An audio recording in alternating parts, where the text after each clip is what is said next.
Shalom Bapak Ibu dan Saudara-saudara yang kekasih di dalam Tuhan Yesus Kristus. Kita bertemu lagi di dalam renungan firman Tuhan pada hari ini bersama saya Guru Injil Atongai.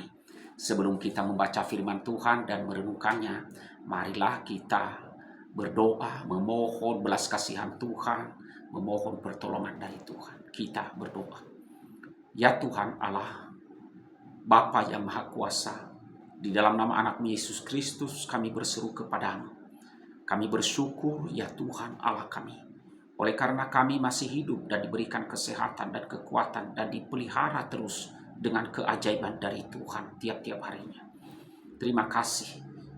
Ini kami pagi hari ini kami akan membaca firman-Mu dan merenungkannya. Dan kami mohon tolonglah kami Tuhan yang lemah ini. Berilah kami kekuatan, topanglah kami oleh Roh-Mu, dan tolonglah kami agar kami dengan pertolongan Roh-Mu yang kudus, kami mampu mendengar firman-Mu, serta mampu menanamkannya dalam hati kami, dan kami hidup sesuai dengan firman. Kami mohon ampunilah segala dosa kami, sucikanlah kami oleh darah Tuhan Yesus Kristus. Kami akan membaca firman-Mu ya Tuhan, tolonglah kami. Dalam nama Tuhan Yesus kami berdoa. Amin. Nah saudara-saudara yang kekasih di dalam Tuhan Yesus Kristus, firman Tuhan yang akan kita renungkan pada hari ini, saya ambil di dalam kitab Keluaran. Saya baca mulai dari pasal 3 ayat 10 dan ayatnya yang ke-11. Kemudian nanti dilanjutkan di dalam pasal 4 ayat 1 sampai dengan ayat yang ke-17. Demikian firman Tuhan yang kita renungkan. Pasal 3 ayat 10 dan 11. Firman Tuhan berbunyi demikian. Tetapi Musa berkata kepada Allah, "Siapakah aku ini? Maka aku yang akan menghadap Firaun dan membawa orang Israel keluar dari Mesir." Itu perkataan dari Musa. Kemudian dilanjutkan pasal 4 ayat 1 sampai dengan 17. Lalu sahut Musa, "Bagaimana jika mereka tidak percaya kepadaku dan tidak mendengarkan perkataanku, melainkan berkata, Tuhan tidak menampakkan diri kepadamu?" Tuhan berfirman kepadanya, "Apakah yang di tanganmu itu?" Jawab Musa, "Tongkat." Firman Tuhan, "Lemparkanlah itu ke tanah." Dan ketika dilemparkannya ke tanah, maka tongkat itu menjadi ular, sehingga Musa lari meninggalkannya. Tetapi firman Tuhan kepada Musa, "Ulurkanlah tanganmu dan peganglah ekornya." Musa mengulurkan tangannya.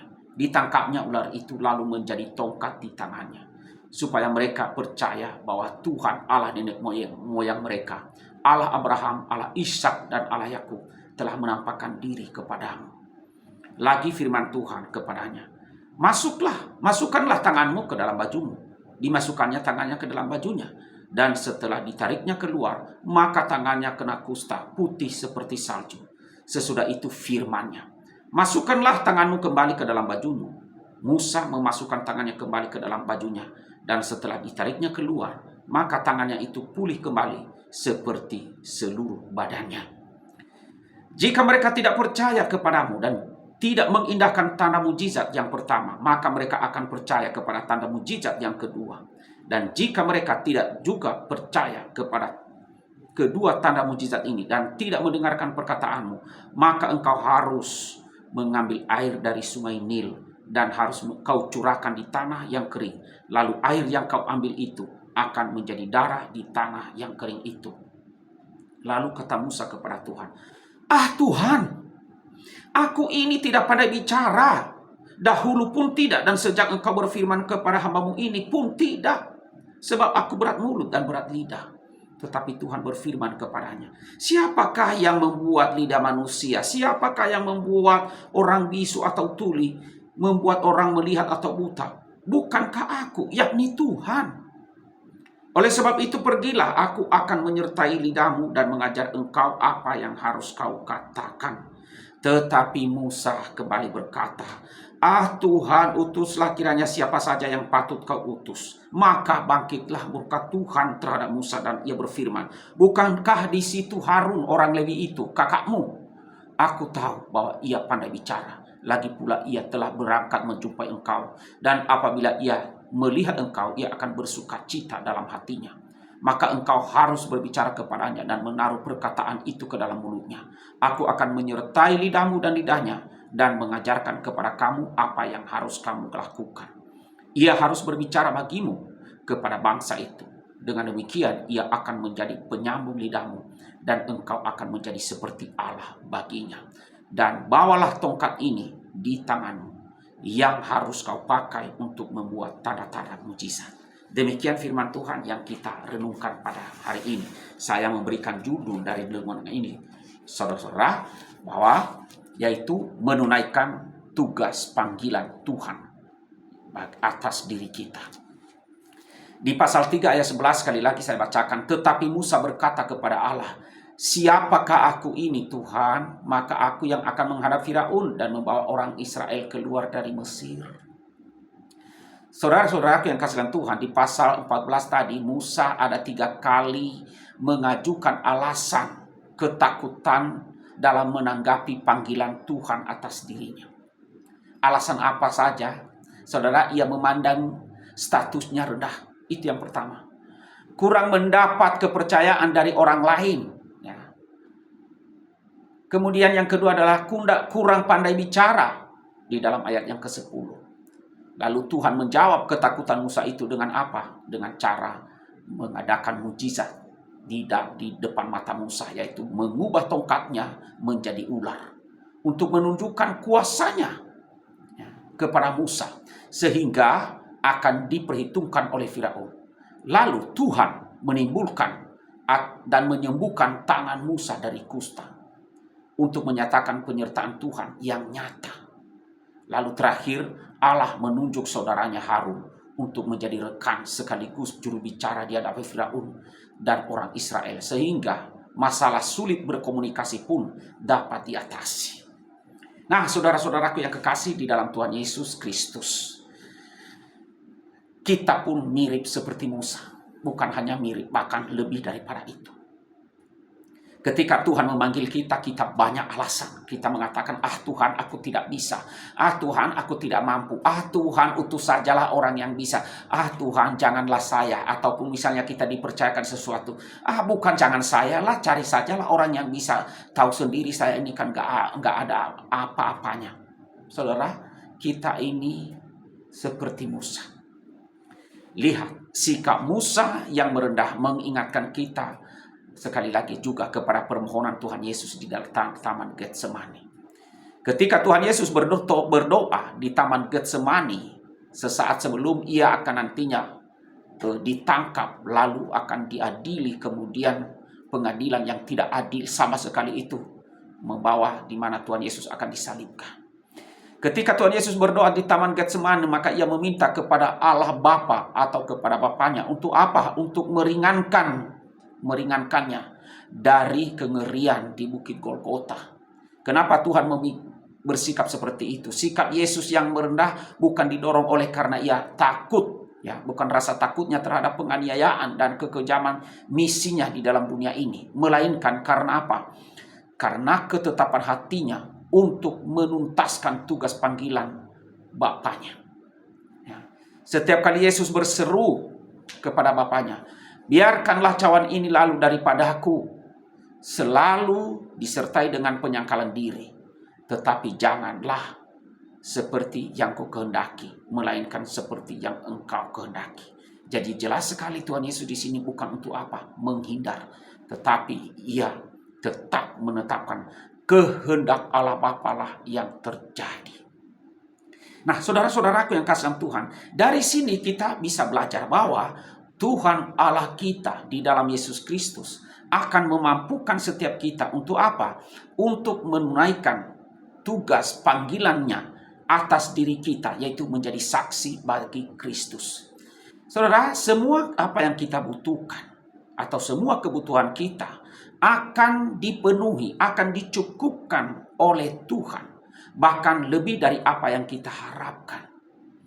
Janji Tuhan akan dipenuhi ketika kita melangkah, ketika kaki kita melangkah menjalankan misinya. Saudara, kita adalah Allah dari Tuhan. Allah kasih Yesus bagi siapa? Bagi mereka yang ada di dalam kegelapan dosa, agar mereka mendengar berita keselamatan itu. Kita adalah Allah di tangan kasih Tuhan Yesus bagi mereka yang ada di ranjang kesakitan, atau mereka yang sedang sakit. Untuk apa? Untuk menghibur mereka dan untuk menyatakan kepada mereka bahwa Tuhan Yesus mengasihi mereka.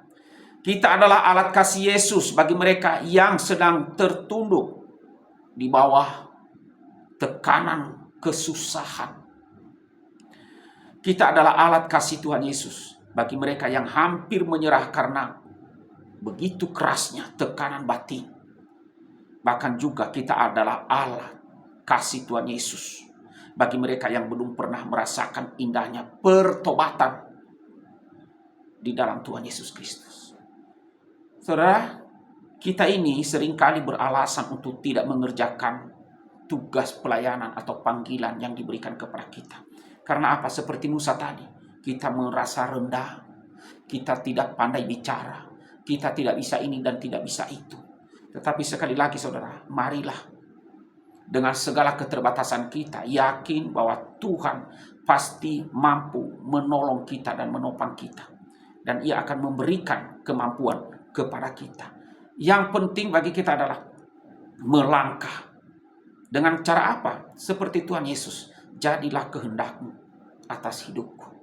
Nah, saudara-saudaraku yang kasih dalam Tuhan, kita sekali lagi sering beralasan untuk tidak mengerjakan, atau kita terjebak di dalam kegiatan dan pekerjaan kita yang membuat kita sibuk, dan sehingga kita mengabaikan misi atau tugas panggilan dari Tuhan Yesus atas diri kita. Namun, inilah saatnya untuk apa? Sadar, bangkitlah. Jika kita sungguh mengasihi Tuhan Yesus, maka Dia pun akan menyatakan tugas apa yang harus kita kerjakan. Dan di dalamnya Dia akan menyertai dan memperlengkapi kita untuk melakukannya. Mari bangkit. Sekarang. Jangan beralasan lagi. Tetapi sekarang bangkitlah. Nah, saudara-saudaraku yang kekasih di dalam Tuhan Yesus Kristus, lihatlah kepada Tuhan Yesus. Dia tahu jalan keluar untuk melalui padang gurun tantangan kehidupan.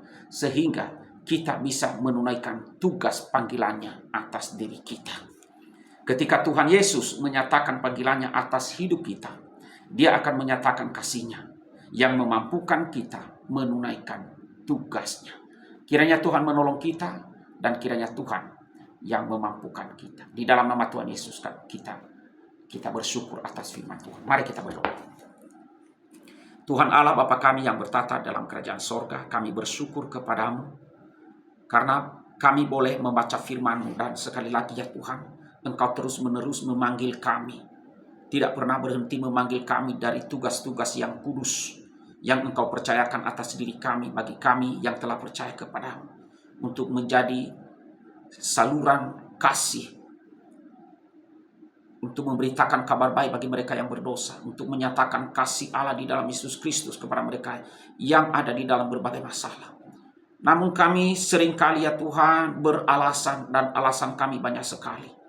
Seringkali kami menyatakan bahwa itu bukan panggilan kami tidak mampu, atau ya kan, alasan apapun ada saja yang kami buat. Dan karena itu kami mohon, tolonglah kami ya Tuhan. Tolonglah kami yang lemah ini. Ampunilah kami dan layakkanlah kami. Dan tolong berikan kami hati yang sadar dan hati yang bangkit, serta mau mentaati Engkau ya Tuhan. Mau melangkah dan mau menyerahkan diri ke dalam tangan pengasihan-Mu, untuk mulai melangkah menunaikan tugas panggilan-Mu atas diri kami. Tuhan, tolonglah kami. Di dalam nama Tuhan Yesus kami berdoa dan kami bersyukur. Amin.